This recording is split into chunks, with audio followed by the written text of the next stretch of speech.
So today is day one of our tournament. We're not fishing. I'm gonna walk out here and I'm gonna show you why.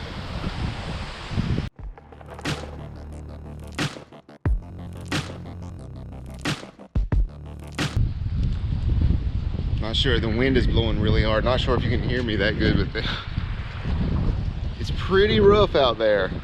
There's a huge yacht way out in the distance. I don't know if you can see it or not, probably not. It is really bad out here. Not just waves and wind, but I'm sitting on a dock, and I've been fishing this dock some this week. And I'm not sure if the video would do it justice, but it is chocolate milk. It was gin clear, but now it has muddied all of my stuff I've been fishing up. There's grass underneath there. You can't even see the grass anymore. It's so muddy. I mean, there's probably 6 to 8 inches of visibility now instead of 3 foot like it's been being. So this complicates things for me. Oh, it is straight up ripping on the Potomac. Ripping.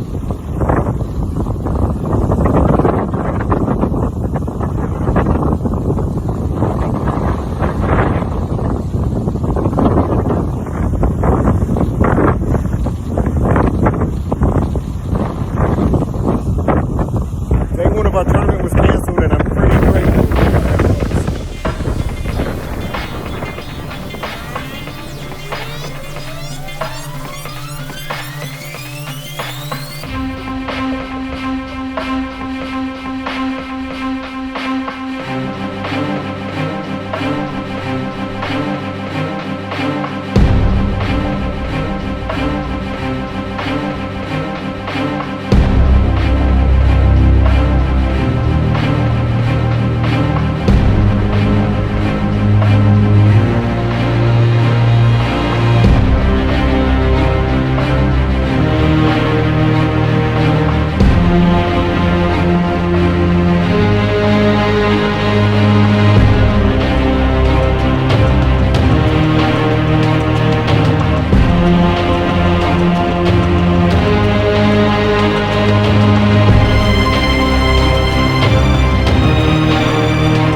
Lord.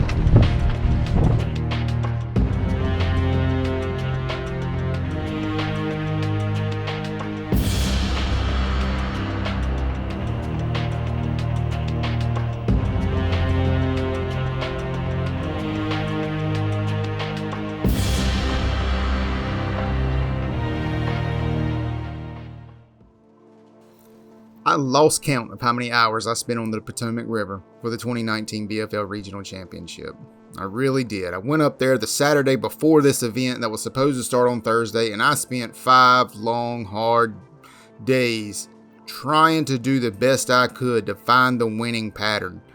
And as you saw from my practice clips, I had a little bit going on. I found a few grass beds that were producing some fish for me. I found a stretch of bank that had produced a couple of back-to-back fish for me, a couple of sections actually.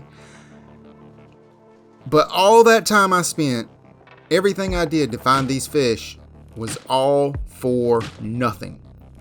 Because come tournament day, when it come time to actually start putting these fish in the live well, everything I had found had been washed away, blown away.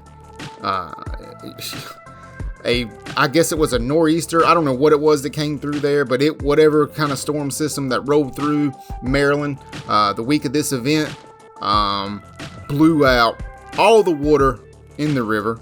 I mean, the water was there was no more high tide. It was just a tide that was a little bit higher than the low tide. A northern wind had just sucked all the river all of the water out of the Potomac. And not only did it suck the water out, but a northwest wind just destroyed the grass bank that I had found in practice. It was super muddy. Not only that, but it had ripped most of the grass off of the area. I did have a chance to go check it, during the tournament, and I looked at it. I fished it for 5 minutes and gave up on it because I had zero confidence in it. After that storm system rolled through. The storm system was so bad, day one was canceled. And I'm really grateful that the FLW made that decision because it was very, very dangerous out there. And that was the right call to make. But yeah, everything was just destroyed that I had found in practice, except one area. I'm sitting there on Thursday, and I'm sitting. I went with a few guys, and we purchased a place right on the river where we could actually see everything getting destroyed. I could see the banks that I was fishing on Thursday just getting completely washed out. And I'm like, okay, what else have I found that's not going to be as destroyed because of this weather? What else did I find in practice? And I had one spot. I found one spot that was sitting on a western shoreline that I had caught 2 fish off of almost back to back in practice.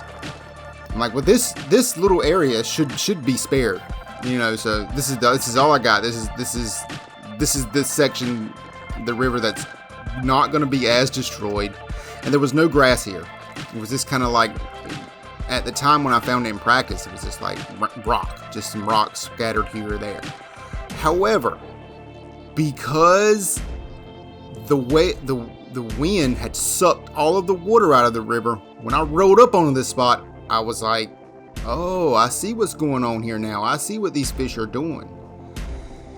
There were scattered rock piles in this area, and the rock pile was the juice. That was what I was actually able to catch these fish on.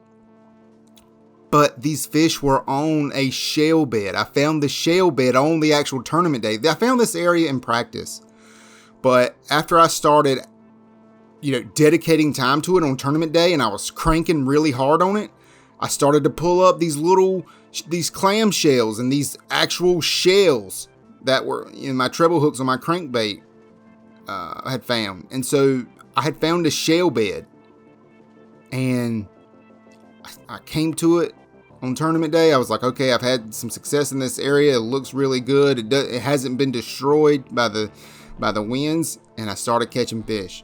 And I started catching more fish. And I started catching more fish. Started catching more fish. So I found this area that produced me a limit on day one of this event. And it also provided my co-angler three solid fish. So it's all I had. Everything else that I had found had been washed away. And I was able to take this spot over two days of this event and really break it down and really just dissect it and use my electronics. My Humminbird 360, I found scattered rock. I also found these wood laydowns down to 6 foot of water that fish were holding on. We were able to catch some off of these laydowns too that was around the shale bed. This was a phenomenal spot, and I'm so glad I found it in practice. But when I found it in practice, I didn't know how good it was. So this spot really gave me a shot at doing really good at this event.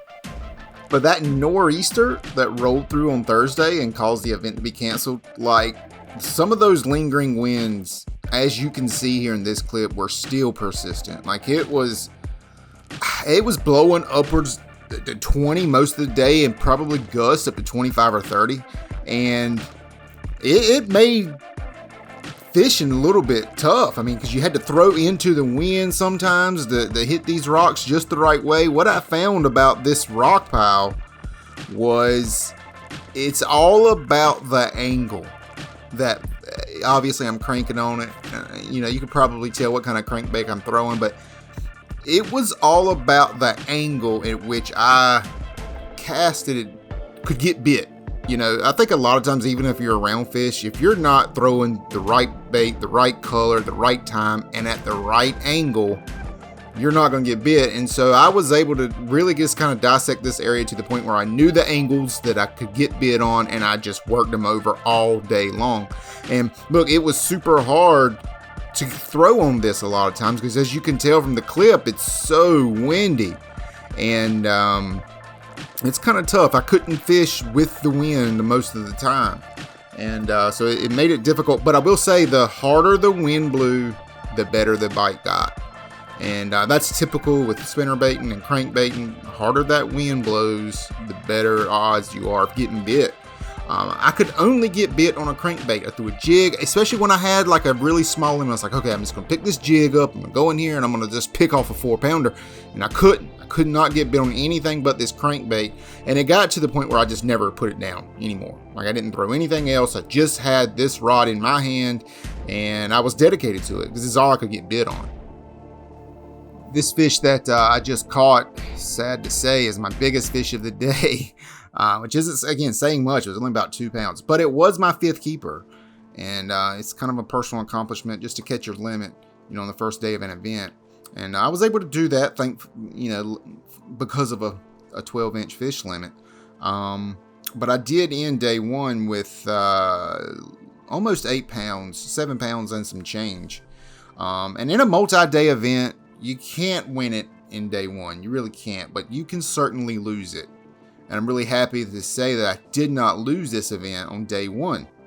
And day one, much like my entire season 3, was filled with personal accomplishments. You know, fishing on the fly. You know, your stuff has been blown away. What are you going to do now? You don't have any areas. Well, you look at the map and you try to figure something out real quick. You go to it, you get bit, and you dial in another pattern. And so that was a personal accomplishment on day one for me to find this area, dissect it, and to catch a limit off of it. Not only that, I gave my co-angler 3 fish off of it as well. So, you know, I had a decision to make for day 2. You know, do we kind of come back to this area and work it over and do our best to trigger bigger fish to bite?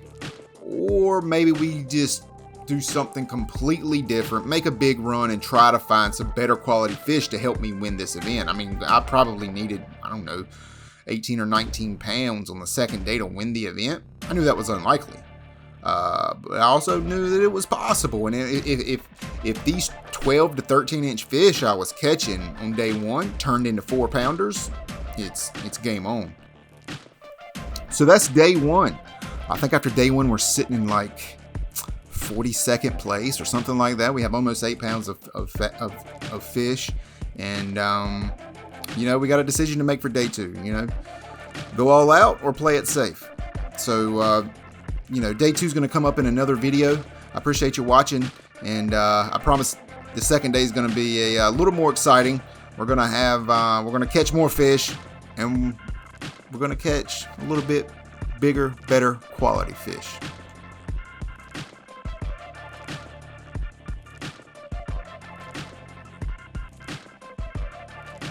Black